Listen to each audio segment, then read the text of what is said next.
Assalamualaikum warahmatullahi wabarakatuh. Sebelumnya kita membahas terkait bagaimana pengembangan untuk instrumen tes pilihan ganda. Sesi kali ini kita akan melanjutkan bagaimana melakukan uji validitas pada tes pilihan ganda tersebut. Uji validitas yang dimaksud di sini adalah uji validitas empirik, yaitu diuji cobakan instrumennya, kemudian nanti dilihat skor validitas, reliabilitas, daya beda, dan taraf kesukaran untuk tes pilihan ganda tersebut. Nah, untuk validitas tes pilihan ganda berbeda formula ujinya untuk tes uraian.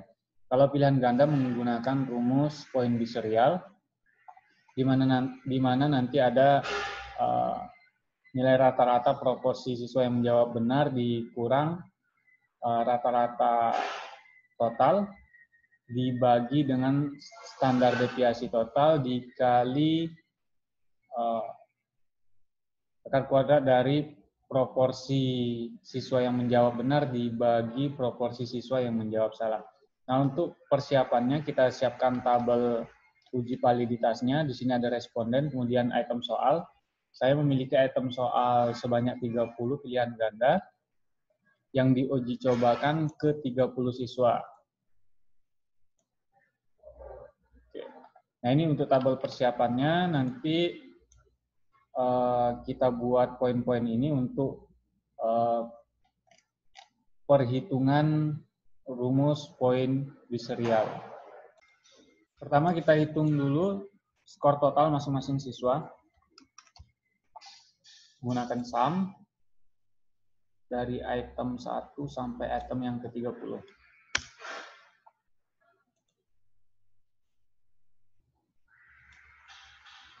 Berikutnya kita hitung berapa siswa yang menjawab benar di item 1 dengan formula countif. Di rumus Excel-nya countif. Kita blok skor di item 1.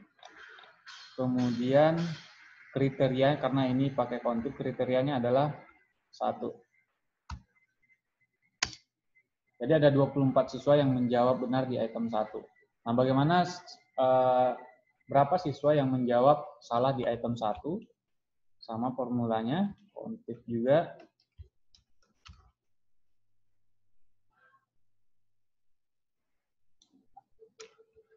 Berarti kriterianya 0.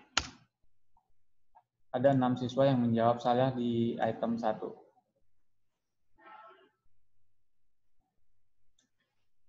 Oke, sampai ke item 30. Berikutnya berapa proporsi siswa yang menjawab benar dan proporsi siswa yang menjawab salah? Formulanya adalah total benar dibagi jumlah respondennya. Kita absolutkan yang 30 untuk bisa copy rumus nanti. Pakai F4. 0,80 proporsi benarnya di item 1. Proporsi yang menjawab salah sama dengan total salah dibagi jumlah responden. Kita pastikan rumusnya ke samping.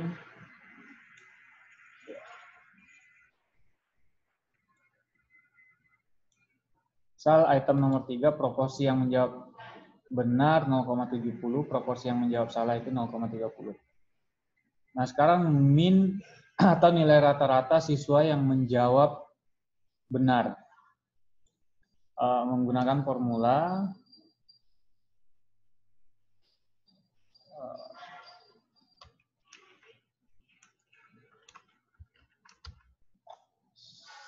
sum if. Kita blok skor item 1 di 30 responden. Kriterianya adalah siswa yang menjawab benar, yaitu skor 1.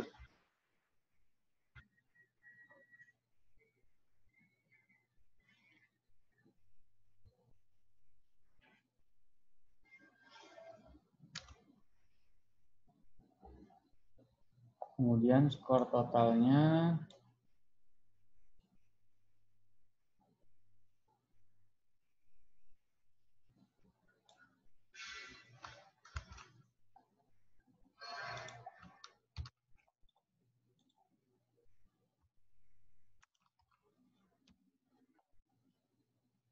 dibagi berapa siswa yang menjawab benar.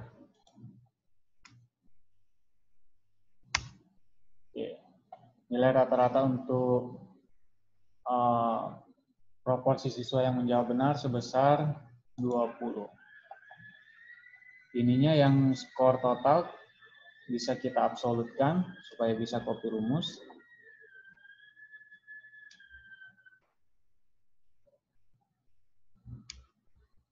Kita copy rumusnya sampai ke item 30. Kita cek. Oke, benar.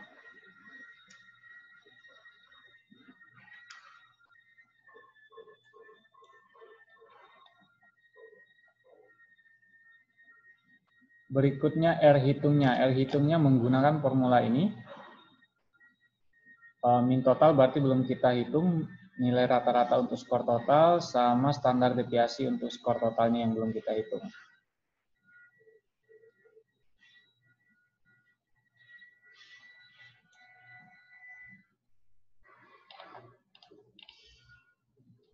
Rata skor total dan standar deviasi skor total.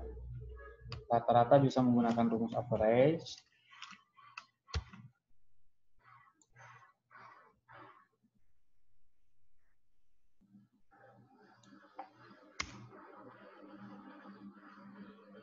Kemudian standar deviasi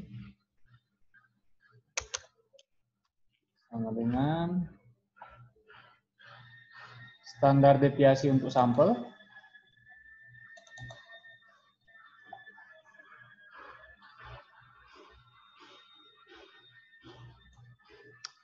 Oke.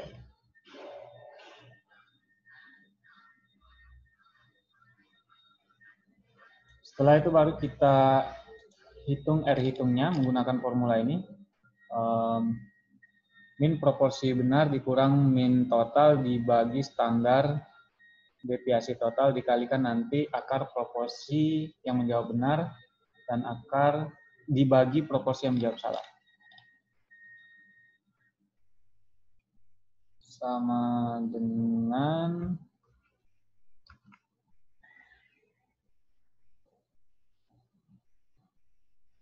min proporsi benar dikurang min total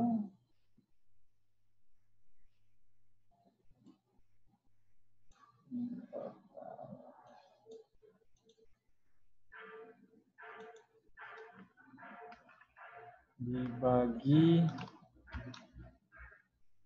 standar deviasi. Standar deviasi total. Nah, hasil ini nanti kita kalikan dengan akar. Akar itu kemarin formulanya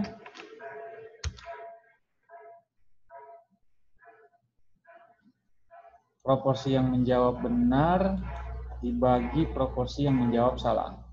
Untuk item 1. Kita lihat. R hitungnya 0,36.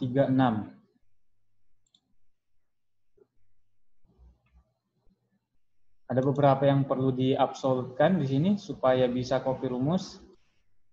Yang berulang-ulang kita pakai adalah yang 0,80 ini, 18,60 maaf.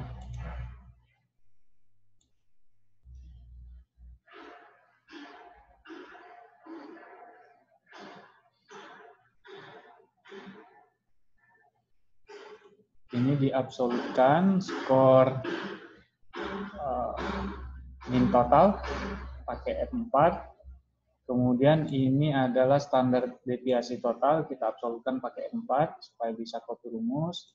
Kemudian ini nggak perlu karena masing-masing soal memiliki proporsi benar dan proporsi salah. Kemudian yang C48 ini masing-masing soal juga memiliki nilai rata-rata proporsi benar, jadi nggak usah diabsolutkan.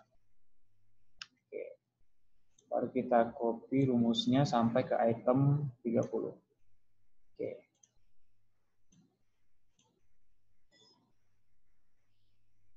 Bisa dilihat.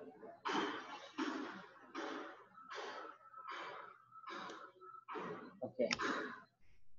Nah, itulah nilai korelasinya atau R hitung masing-masing item pilihan ganda.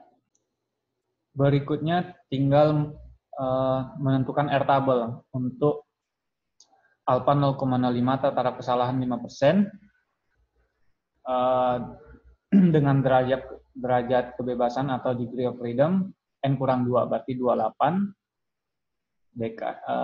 Nanti dilihat di R tabel, ternyata untuk alpha 0,05 dan derajat kebebasan 28 itu sebesar 0,37. Nah, kita bandingkan untuk keputusannya. Jika R hitung lebih besar dari R tabel, maka dia valid. Nah, jika lebih kecil, maka invalid atau tidak valid. Kita buat keterangannya pakai fungsi if. Jika R hitung lebih besar dari R tabel, maka dia valid.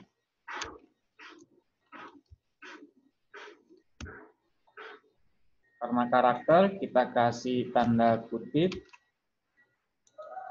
Sebaliknya, jika dia lebih kecil, maka invalid atau tidak valid. Oke, jadi item nomor 1 ini tidak valid karena R hitungnya lebih kecil dari R tabel. Kita lihat ada berapa item yang valid.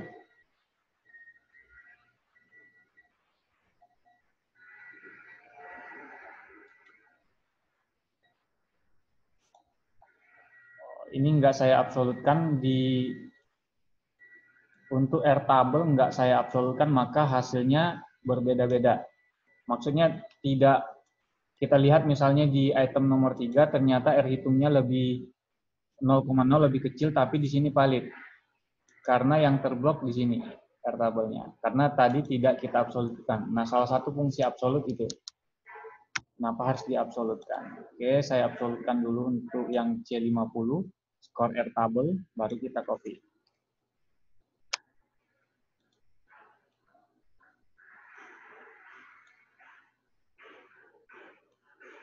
Nah, ini dia.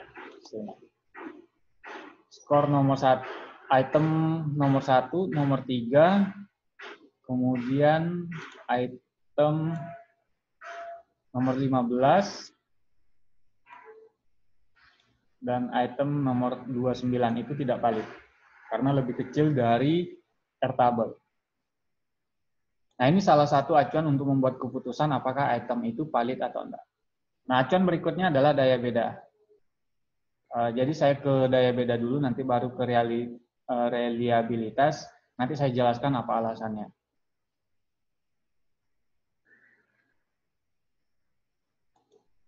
Kita ke daya beda. Mohon maaf, di sini masih ada nama kayaknya. Hapus dulu.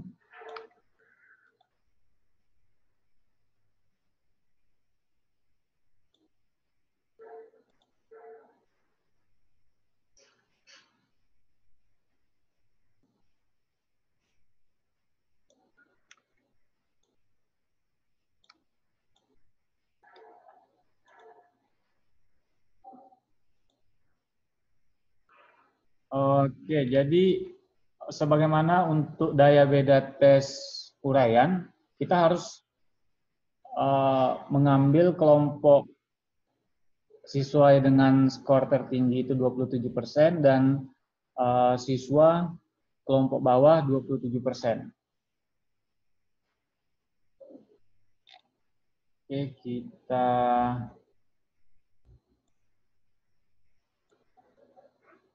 ambil dulu data ini.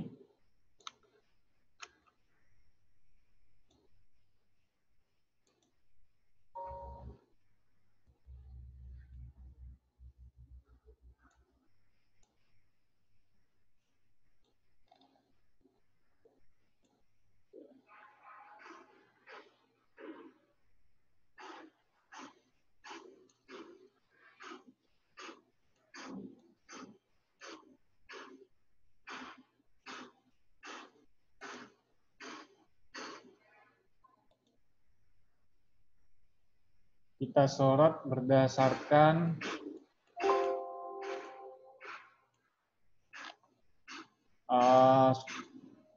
total skornya, yaitu di kolom AF.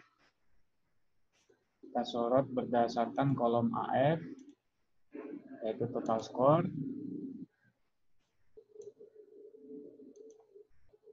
Dari skor tertinggi ke skor terendah.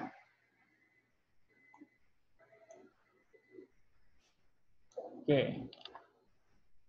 Ini dari skor tertinggi ke skor terendah.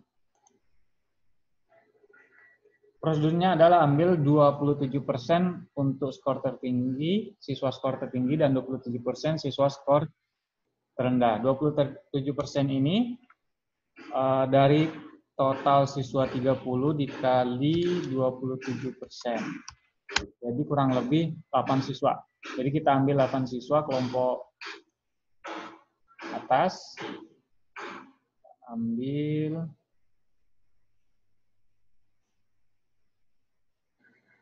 8 siswa.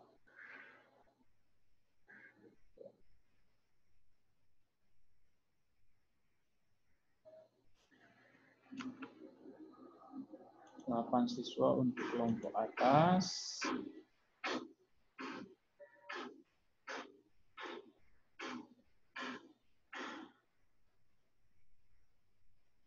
Dan 8 siswa untuk kelompok bawah.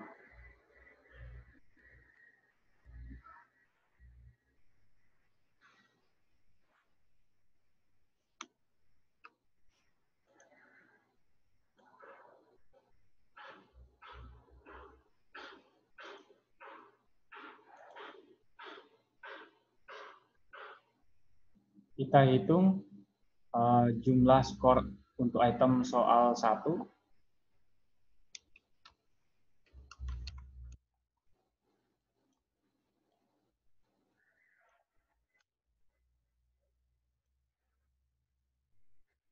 Hingga item soal 30 untuk kelompok atas, atau kelompok yang tertinggi. Berikutnya juga untuk kelompok bawah.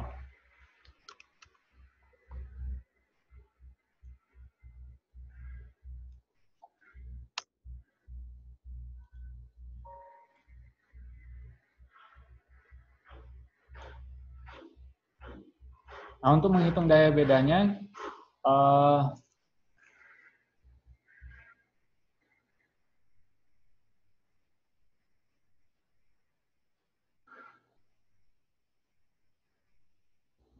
nanti kita menggunakan formula BA dibagi JA dikurang B dibagi JB. Di mana BA ini adalah banyak siswa yang menjawab benar untuk kelompok atas di item 1 misalnya. Ada berapa siswa yang menjawab benar di kelompok 1 yaitu 8 dibagi jumlah siswa kelompok atas. Kelompok atas tadi semua kelompok tadi jumlah totalnya adalah 8. Berarti di sini untuk BA per JA adalah 8 jumlah siswa yang menjawab benar dibagi jumlah siswa yaitu 8. Kalau yang BB ini adalah banyak siswa yang menjawab benar di kelompok bawah dibagi jumlah siswa kelompok bawah.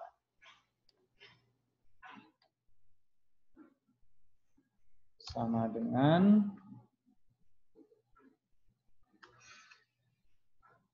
banyak siswa yang menjawab benar di kelompok atas untuk item 1 ini dibagi jumlah siswanya kelompok atas tadi 8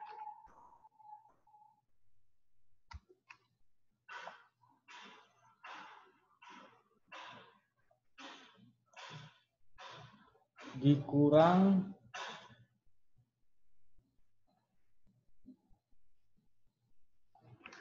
banyak siswa yang menjawab benar di kelompok bawah untuk item 1 dibagi jumlah siswa kelompok bawah yaitu 8. Oke, daya bedanya 0,38.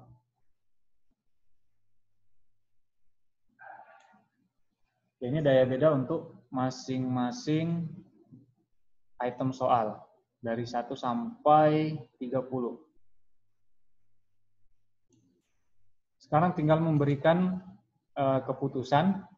Beberapa item ini daya bedanya jelek, cukup, bagus, atau baik atau sangat baik. Menggunakan fungsi if, jika daya beda item 1 ini besar atau sama dengan 0,2, maka daya bedanya jelek.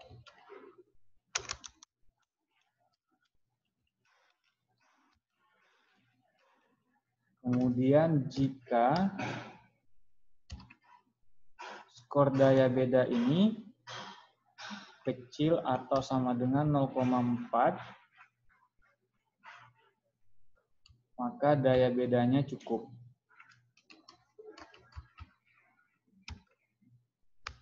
Logika berikutnya, jika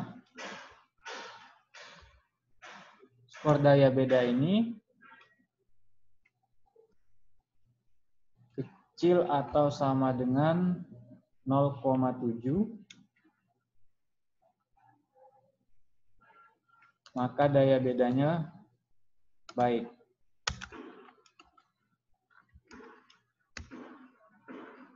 Logika terakhir, jika ternyata lebih besar dari 0,7 hingga 1,00, maka daya bedanya sangat baik. Kita lihat keputusannya. Untuk item 1 cukup. Oke. Yang jelek item nomor 3, kita kasih merek tanda aja, kita warnain bahwa ini itemnya jelek, harus di drop dari soal, atau kalau mau diuji cobakan kembali.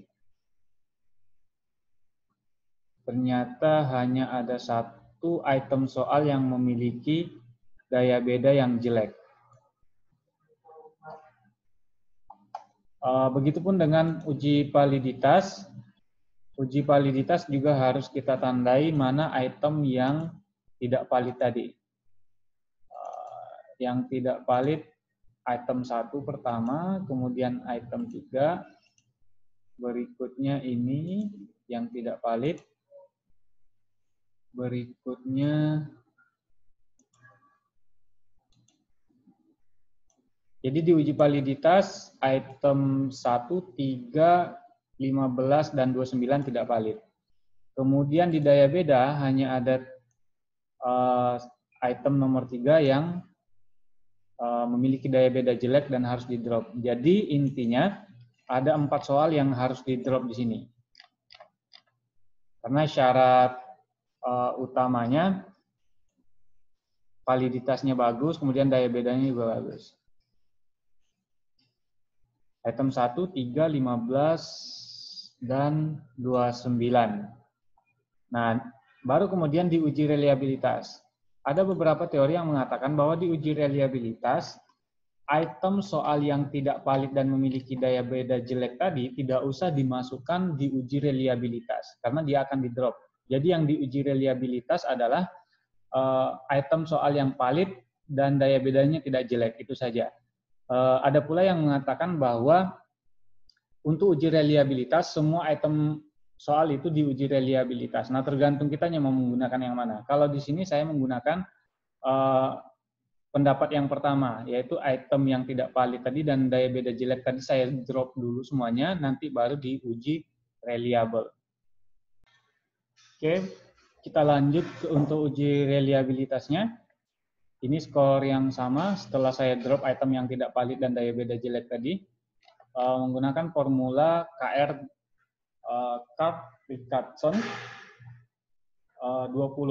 Jadi KR ini ada Kirk-Richardson ini ada dua formula, 21 sama 20. Yang 21 biasanya digunakan untuk tes esai atau angket, tapi kalau untuk pilihan ganda reliabilitasnya menggunakan KR20. K di sini adalah jumlah item tesnya, Kemudian ini adalah varians total, jumlah perkalian antara proporsi siswa yang menjawab benar dan salah. Kemudian ini varians total lagi. Tahap pertama kita hitung dulu skor total masing-masing siswa.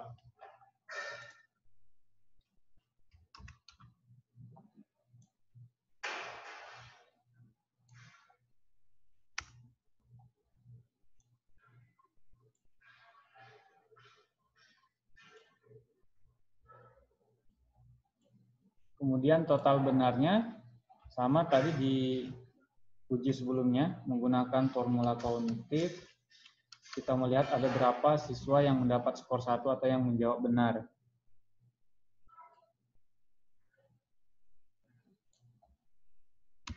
Karakternya 1, 27, kemudian total salah, kognitif,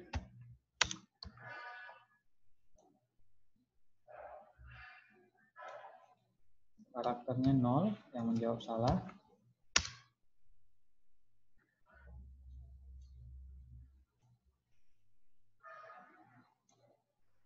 Oke.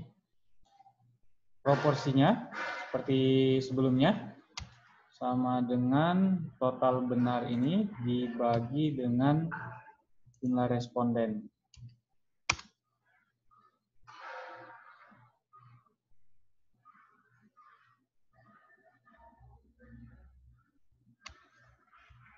Kemudian jumlah siswa yang menjawab salah dibagi jumlah responden.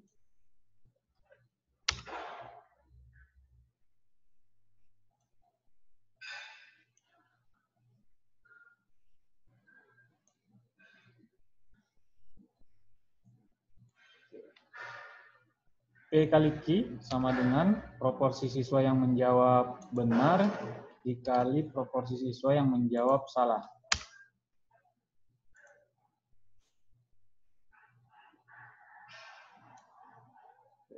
Totalnya di sini, total P kali Q jumlah sigma P kali Q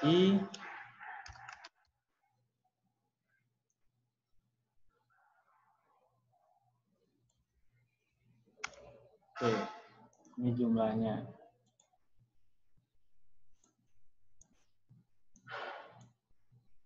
Varians total.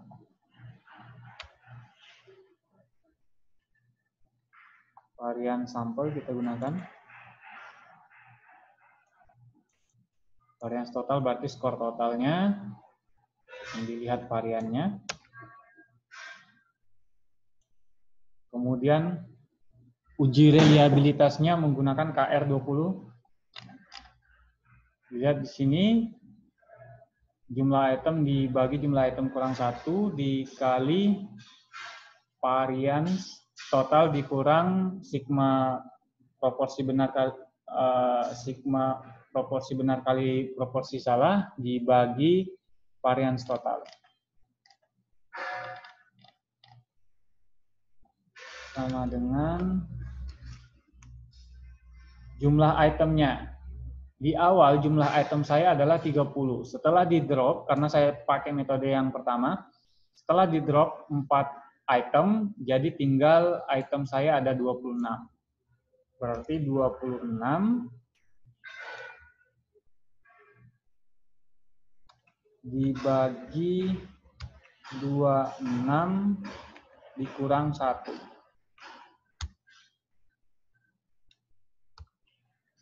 Dikali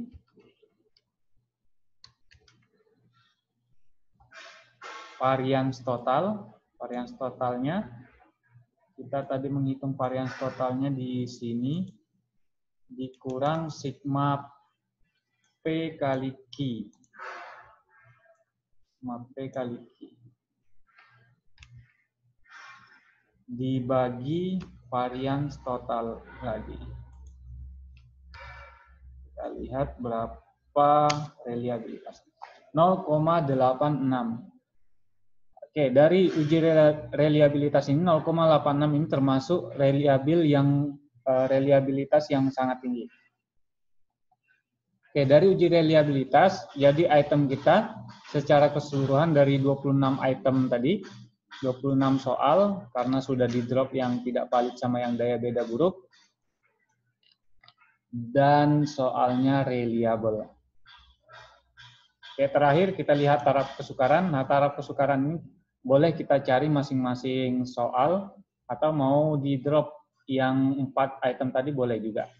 Yang jelas intinya kita melihat taraf kesukaran masing-masing soal.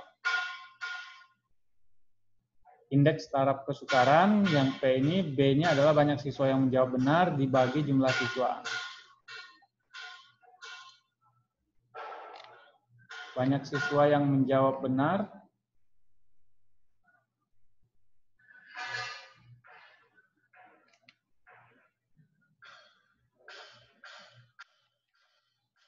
berarti di sini mohon maaf B, banyak siswa yang menjawab benar sama dengan kita menggunakan, mohon maaf, saya perbesar terlebih dahulu.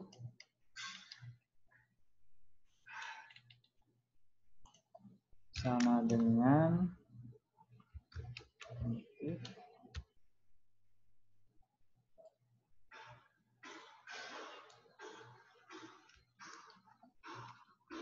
ambil berapa siswa yang mendapat skor 1. Banyak siswa yang menjawab benar itu 24. Taraf kesukarannya adalah B dibagi jumlah total siswa.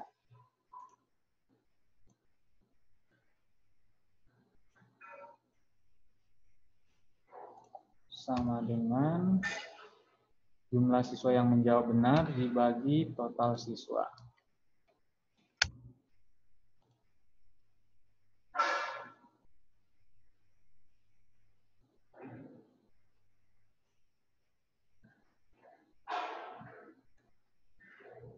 Oke. Keputusannya adalah jika taraf kesukaran ini kecil atau sama dengan 0,3, maka sukar.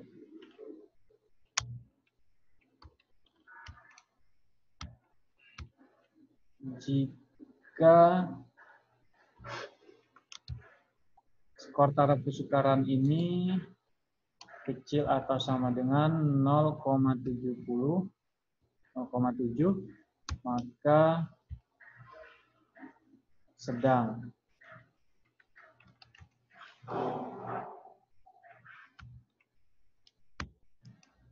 Kemudian jika, ini logika terakhir, tinggal kita masukkan logikanya, yaitu mudah.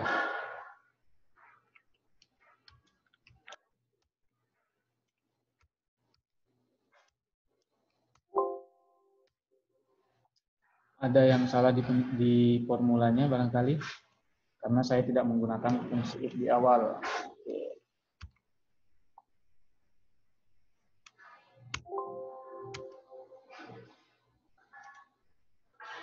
Mudah.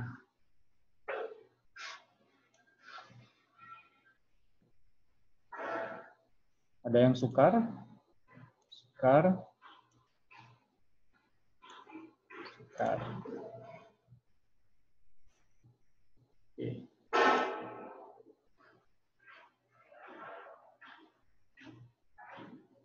Oke, jadi intinya adalah setelah uji validitas yang menjadi patokan adalah uji validitas dan daya bedanya. Jika ada item yang tidak valid, ada berapa item yang tidak valid, kemudian uji daya bedanya ada berapa item yang memiliki daya beda jelek. Nah, itu kalau metode saya tadi yang menggunakan pertama, drop dulu, nanti baru diuji reliabilitas. Kemudian baru lihat taraf kesukarannya. Ya, barangkali itu untuk validitas, reliabilitas, daya beda, dan taraf kesukaran untuk soal pilihan ganda. Semoga bermanfaat. Assalamualaikum warahmatullahi wabarakatuh.